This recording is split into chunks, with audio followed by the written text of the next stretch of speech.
नमस्कार, मैं श्रीकांत आपके साथ। आप देख रहे ट्रांसपोर्ट इमेज। नए डालते हैं आज की बड़ी खबरों पर।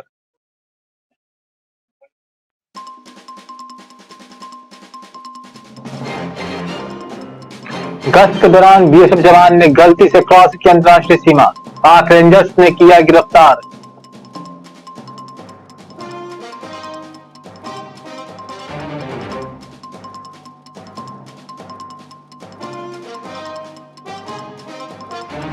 उमा भारती के भतीजे की विधायकी खत्म, हाई कोर्ट ने राहुल लोधी का निर्वाचन शून्य घोषित किया।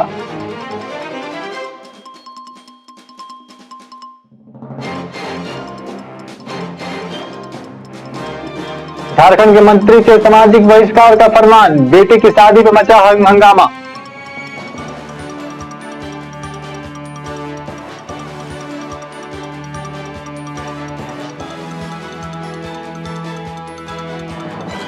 रोहित शर्मा की जगह लेगा बंगाल का युवा ओपनर, लगा चुका है 25 शतक अभी तक।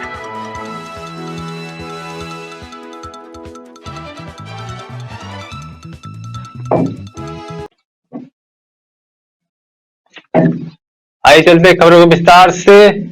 पाकिस्तान रेंजर्स ने पंजाब सेक्टर में गलती से अंतर्राष्ट्रीय सीमा पार करने वाले सीमा सुरक्षा बल के एक जवान को पकड़ लिया है।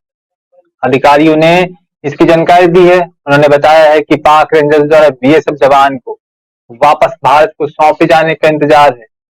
यह दिसंबर में पंजाब के अबोहर सेक्टर में हुई इस तरह की दूसरी घटना है। इससे पहले दिसंबर को भारत पाक अंतर्राष्ट्रीय सीमा पर जीरो लाइन गश्त के दौरान एक जवान पाकिस्तानी सीमा के दाखिल हो गया था। उसी दिन पाकिस्तानी रेंजर्स ने फ्लैग मीटिंग के बाद जवान को वापस बीएसएफ को सौंप दिया था। पाक रेंजर्स ने पाकिस्तान सेक्टर में गलती से अंतर्राष्ट्रीय सीमा पार करने वाले सीमा सुरक्षा बल के जवान को पकड़ लिया और अधिकारियों के ने इस बारे में कहा है कि बीएसएफ जवान को वापस भारत को सौंपे जाने का इंतजार भी किया जा रहा है। 1 दिसंबर को भारत पाक अंतर्राष्ट्रीय सीमा जीरो लाइन गश्त के दौरान एक जवान पाकिस्तान की सीमा में दाखिल हो गया था और फ्लैग मीटिंग के बाद जवान को वापसी करने का इंतजार किया जा रहा है।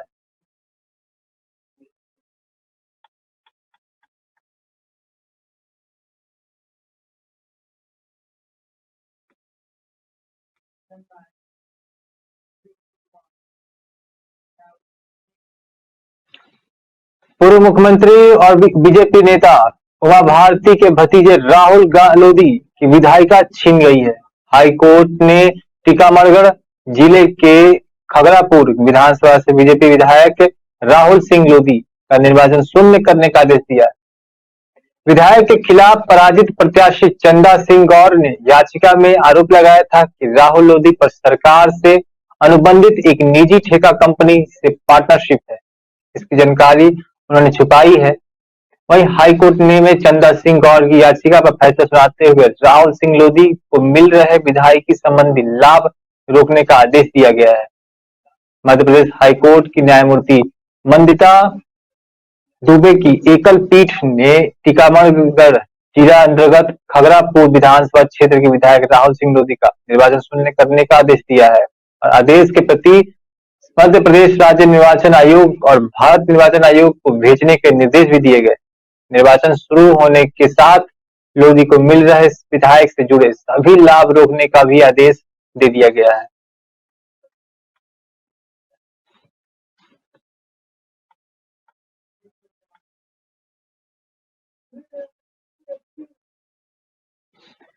झारखंड के श्रम नियोजन एवं कौशल विकास मंत्री सत्यानंद भोक्ता के पुत्र मुकेश की शादी को लेकर हंगामा मच गया है। खरवार भोक्ता समाज विकास संघ के केंद्रीय अध्यक्ष दर्शन गंजूक ने पत्र जारी कर सामाजिक बहिष्कार का फरमान जारी कर दिया है। आपको बता दें कि मंत्री सत्यानंद भोक्ता की बेटी की शादी 8 दिसंबर को होने जा रही है और बताया जा रहा है कि चतरा से सत्यानंद भोक्ता के बेटे की बारात गिरिडीह जाएगी। शादी से एक दिन पूर्व चतरा में शादी समारोह का आयोजन किया गया जिसमें मुख्यमंत्री हेमंत सोरेन सहित कई गणमान्य लोग शामिल हुए। खरवार भोक्ता समाज विकास संघ ने कहा है कि मुख्यमंत्री सत्यानंद भोक्ता अपने पुत्र का विवाह जानबूझकर गैर समाज की लड़की से कर रहे हैं। ये समाज के पारंपरिक सामाजिक व्यवस्था के साथ खिलवाड़ है। इसको संघ ने समाज के विरुद्ध चुनौती माना है और संघ ने मंत्री पर आरोप लगाया है कि बार बार मंत्री पद का गलत इस्तेमाल कर समाज को नुकसान पहुंचाया जा रहा है। इसलिए समाज अपने सामाजिक व्यवस्था के अनुकूल निर्णय लेते हुए मंत्री और मंत्री के पूरे परिवार को समाज की ओर से सामाजिक बहिष्कार का निर्णय लिया है।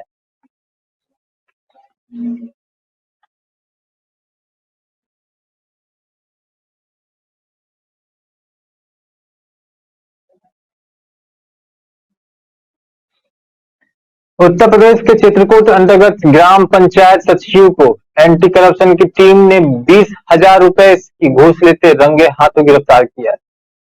मानिकपुर विकास खंड के ग्राम पंचायत सकराहुआ में ग्राम प्रधान राजकुमार मौर्य ने 2 लाख की लागत का एक खेल मैदान बनाया था, जिसका पेमेंट कराने के लिए मौर्य ग्राम पंचायत सचिव विपिन कश्यप के पास कई महीने से चक्कर लगा रहे थे। सचिव पर आरोप है कि वह खेल मैदान की लागत का 10% ग्राम प्रधान से बतौर घूस मांग रहे थे। मौर्य ने इसकी शिकायत बीते 5 दिसंबर को anti corruption head office Lucknow में की। एंटी करप्शन झांसी ऑफिस ने मामले की जांच कराई और शिकायत सही पाए जाने पर पीड़िता ग्राम प्रधान की इस लिखित शिकायत के बाद एंटी करप्शन की 11 सदस्यीय टीम ने आज आरोपी सचिव विपिन कश्यप को ग्राम प्रधान से 20,000 की घूस लेते हुए रंगे हाथ गिरफ्तार कर लिया। इसके बाद आरोपी सचिव को एंटी करप्शन की टीम मानिकपुर थाने ले गई, जहां एंटी करप्शन के तहत आरोपी के खिलाफ मुकदमा कराया गया। फिर वहां से उसे न्यायालय में पेश करने के लिए ले जाया जा रहा है।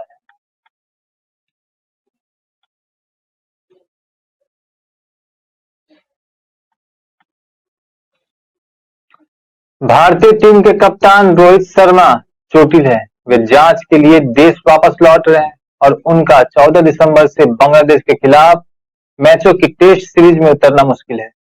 यह सीरीज वर्ल्ड टेस्ट चैंपियनशिप का हिस्सा है।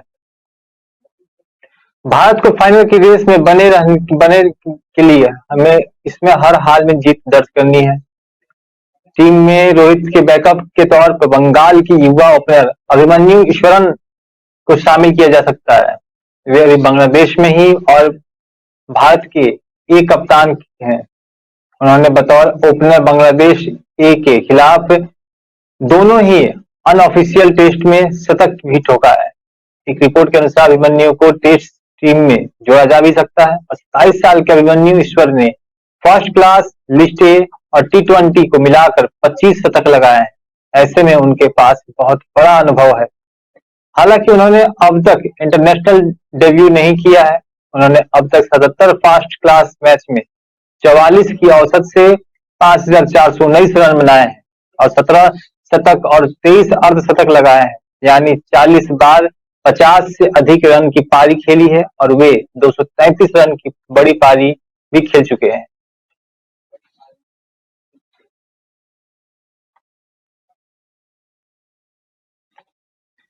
यूपी के सराहनपुर में लकड़ी की हस्तकला से बने उत्पाद देश विदेश में विख्यात हो रहे हैं। इसी वजह से यहाँ से लकड़ी का हस्तकला से तैयार उत्पादों को बड़े स्तर पर विदेश में निर्यात किया जाता है। जानकारों का मानना है कि आगामी समय में सराहनपुर में लकड़ी उद्योग से जुड़े उद्यमियों का भविष्य सुनहरा होने वाला है। Chamber of industry and services द्वारा आयोजित एक्सपर्ट सेमिनार में उद्यमियों ने सरकार से सराहनपुर के हस्तकला उद्योग को क्लस्टर के रूप में विकसित किए जाने और उच्च तकनीकी संयंत्रों का स्थापित किए जाने की मांग कर की है। Expert promotion council of handicraft के महानिदेशक डॉक्टर राकेश कुमार ने कहा है कि भविष्य में सराहनपुर के लकड़ी उत्पाद का निर्यात तेजी से बढ़ने लगा है। उन्होंने कहा कि हस्तकला उद्योग से जुड़े उद्यमियों की मांग पर जनपद के कॉमन फैसिलिटी सेंटर स्थापित किया जाना चाहिए। वहीं उन्होंने यह भी कहा कि उद्योग में मंदी की बात को नकारते हुए तर्क दिया कि अभी मंदी नहीं बल्कि आयातकों द्वारा माल का स्टॉक करने के बाद का असर है। राकेश कुमार ने समय के लिहाज से उद्यमियों को उद्योग की वृद्धि के लिए कुछ नया करने की बात कही है। उन्होंने जनपद में स्थापित किए जाने वाले कॉमन फैसिलिटी सेंटर में डिजाइनर उपलब्ध कराए जाने का आश्वासन भी दिया है।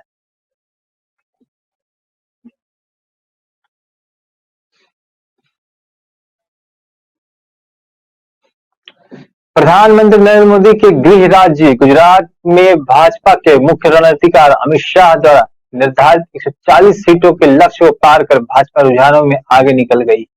रुझानों में कांग्रेस एक बार फिर पिछड़ती हुई नजर आ रही है। वहीं आम आदमी पार्टी गुजरात में अपना खाता खोलने को तैयार है। इधर दिल्ली के उप मुख्यमंत्री मनीष सिसोदिया ने शुरुआती रुझानों में आपको मिल रही बढ़त पर प्रतिक्रिया देते हुए कहा कि गुजरात की जनता के वोट से आम आदमी पार्टी आज राष्ट्रीय पार्टी बनने जा रही है। मनीष सिसोदिया ने ट्वीट पर गुजरात विधानसभा चुनाव को लेकर प्रतिक्रिया दी है। सिसोदिया ने अपने ट्वीट में लिखा, गुजरात की जनता के वोट से आम आदमी पार्टी आज राष्ट्रीय पार्टी बन रही है। शिक्षा और स्वास्थ्य की राजनीति पहली बार राष्ट्रीय राजनीति की पहचान बना रही है। इसके लिए पूरे देश को बधाई है।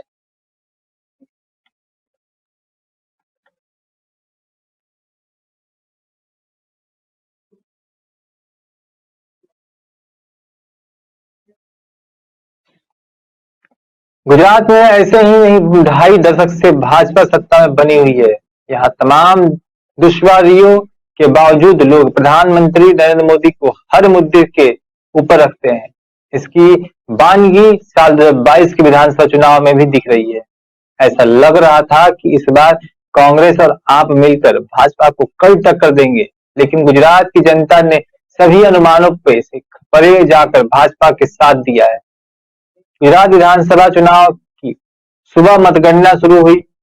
भाजपा ने रफ्तार पकड़ ली और कांग्रेस घुटनों पे आ गई है। पिछले विधानसभा चुनाव में कड़ी टक्कर पेश करने वाली कांग्रेस इस बार बहुमुश्किल 20 सीटों पर ही बढ़त बना सकी है। वहीं दूसरी ओर भाजपा शुरुआती मतगणना में ही 150 सीटों से आगे चल रही है। एक तरफ कांग्रेस की गुजरात में यह सबसे बड़ी हार हो सकती है, तो दूसरी ओर भाजपा की सबसे बड़ी जीत। गुजरात में इस बार कुल 182 सीटों के लिए मतदान हुआ था और सत्ता तक जाने के लिए 92 सीटों की जीत बरकरार है। अगर हम दोपहर 12 बजे तक की मतगणना के आंकड़ों को देखें तो भाजपा करीब 159 सीटों पर, तो कांग्रेस 19 और आम आदमी पार्टी 5 सीटों पर बढ़त बनाए हुए है। जब पिछले विधानसभा चुनाव पर नजर डालते हैं, जहां कांग्रेस को 69 सीटों पर जीत मिली थी, जबकि भाजपा के खाते में 99 सीट ही आई थी। यह आंकड़ा बहुमत से सिर्फ 7 आगे था।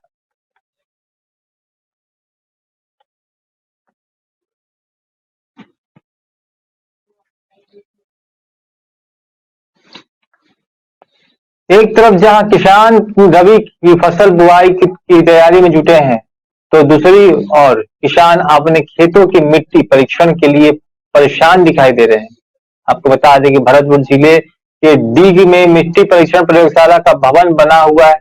वहीं लैब में मिट्टी परीक्षण की लाखों रुपए की मशीन लगी हुई है, लेकिन स्टाफ की कमी के कारण विगत कई वर्षों से धूल भाग रही है और डीग में प्रयोगशाला होते हुए भी स्थानीय किसानों को अपने कृषि कार्य छोड़कर मिट्टी चेक करवाने भरतपुर के चक्कर लगाने पड़ रहे हैं, जहां किसानों का समय और पैसे की बर्बादी हो रही है। किसान बिज्जू मलैया ने बताया है कि लगभग 3-4 साल से मिट्टी परीक्षण प्रयोगशाला के बंद होने से किसान परेशान है। वहीं मिट्टी की जांच नहीं होने से कृषि की उपज नहीं बढ़ा पा रहे। स्थानीय किसानों को मिट्टी परीक्षण के लिए जिला मुख्यालय भरतपुर स्थित प्रयोगशाला में मिट्टी परीक्षण के लिए जाना पड़ता है, जहां दिन भर लंबी कतार में लगकर परीक्षण करवाते हैं। वहीं डीग स्थित प्रयोगशाला को चालू करवाने के लिए संबंधित अधिकारियों को कई बार अवगत करा चुके हैं, लेकिन अब तक कोई सुनवाई नहीं हुई है, जिसका खामियाजा सिर्फ किसान को भुगतना पड़ रहा है।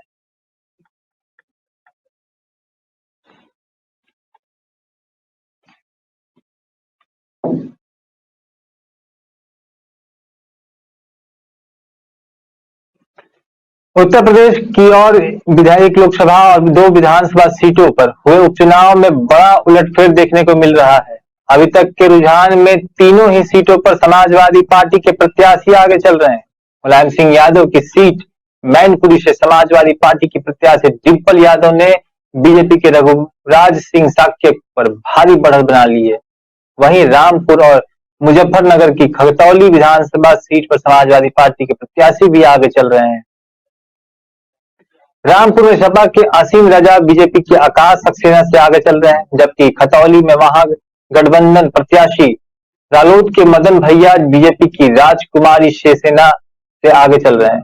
11 बजे तक के आंकड़ों के मुताबिक मैनपुरी लोकसभा सीट से डिम्पल यादव 51,022 मतों से बीजेपी के रघुराज सिंह साक्य से आगे चल रही हैं। वहीं डिम्पल यादव को 96,409 और बीजेपी के रघुराज सिंह साक्य को 45,387 मत ही हासिल हुए हैं।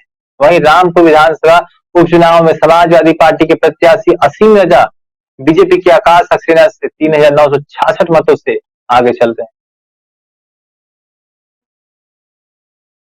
सक्सेना को 5,421 वोट मिले हैं। वहीं मुजफ्फरपुर के खतौली विधानसभा उपचुनाव में 5वें राउंड के बाद रालोद प्रत्याशी मदन भैया 7,847 वोटों से बीजेपी की राजकुमारी सेना से आगे चल रहे हैं और मदन भैया को कुल 19,317 और राजकुमारी सैनी को 11,470 वोट अभी तक मिल पाए हैं।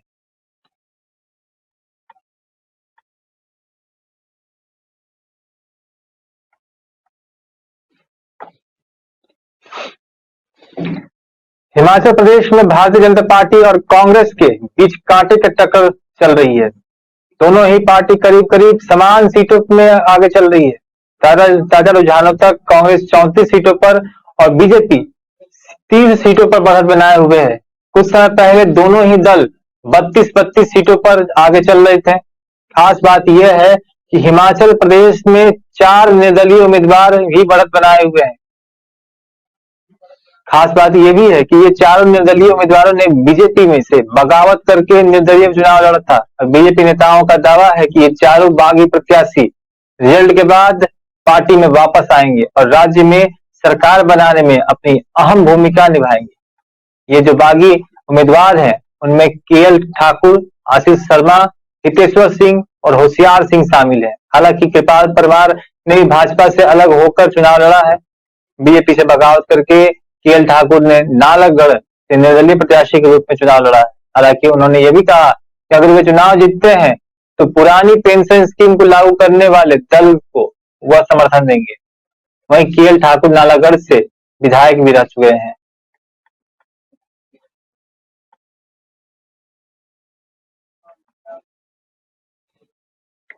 तमाम तैयारियों के बीच मध्य प्रदेश की सबसे लंबी सड़क सुरंग का लोकार्पण 10 दिसंबर को होने जा रहा है। लोकार्पण कार्यक्रम में केंद्रीय सड़क एवं परिवहन मंत्री नितिन गडकरी एवं प्रदेश के मुख्यमंत्री शिवराज सिंह चौहान शामिल होने वाले हैं। लोकार्पण को लेकर रीवा और सीधी दोनों जिलों के प्रशासनिक अधिकारी तैयारी में जुट गए हैं। मोहनिया सुरंग का उद्घाटन कार्यक्रम रीवा के गुड़ स्थित सोलर ऊर्जा पावर प्लांट के पास निर्धारित किया गया। पूर्व मंत्री एवं रीवा विधायक राजेंद्र शुक्ला की देखरेख में यह कार्यक्रम आयोजित किया जाएगा और कार्यक्रम की तैयारी को लेकर रीवा विधायक राजेंद्र शुक्ल ने एवं रीवा कलेक्टर मनोज पुष्प ने की बैठक कर ली है। तैयारियां बैठक में मंच व्यवस्था, पार्किंग व्यवस्था के साथ साथ हेलीपैड व्यवस्था के संबंध में अधिकारियों को दायित्व सौंपे गए हैं। यही नहीं, केंद्रीय मंत्री एवं मुख्यमंत्री के आगमन को लेकर कार्यक्रम स्थल के पास हेलीपैड भी बनाया गया है। दोनों अतिथि हवाई जहाज से पहले सीधी पहुंचेंगे और इसके बाद हेलीकॉप्टर से मोहनिया टनल के लिए रवाना हो जाएंगे। मोहनिया टनल का निर्माण सीधी रीवा जिले की सीमा पर किया गया और टनल का निर्माण कार्य 18 दिसंबर 2018 से शुरू किया गया था और अब तक यह टनल पूरी तरह से बनकर तैयार हो गई है।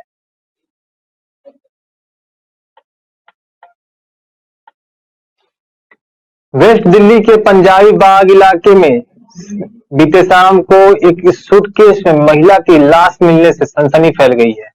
तफ्तीश के लिए मौके पर क्राइम ब्रांच की टीम पहुंच गई है। पुलिस टीम ने सूटकेस खोलकर देखा कि उसमें एक महिला की लाश सड़ी गली हालत में मिली। अभी तक महिला की पहचान भी नहीं हो पाई है। महिला की उम्र लगभग 28 से 30 साल के आसपास बताई जा रही है। सूटकेस में लाश होने की वजह से मामले में हत्या की बात साफ तौर पर नजर आती है।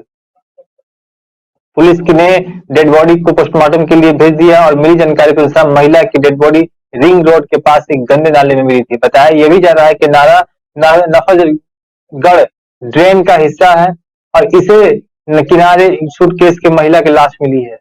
पुलिस लाश की हालात देखकर आशंका जता रही है कि हत्या भी 8 से 10 दिन पहले की गई हो सकती है। और बताया यह भी जा रहा है कि राजौरी गार्डन से पंजाबी बाग की तरफ जाने वाली रिंग रोड के पास एक सूटकेस पड़े हुए होने की सूचना मिली थी और किसी राहगीर ने इसकी सूचना पीसीआर को दी है।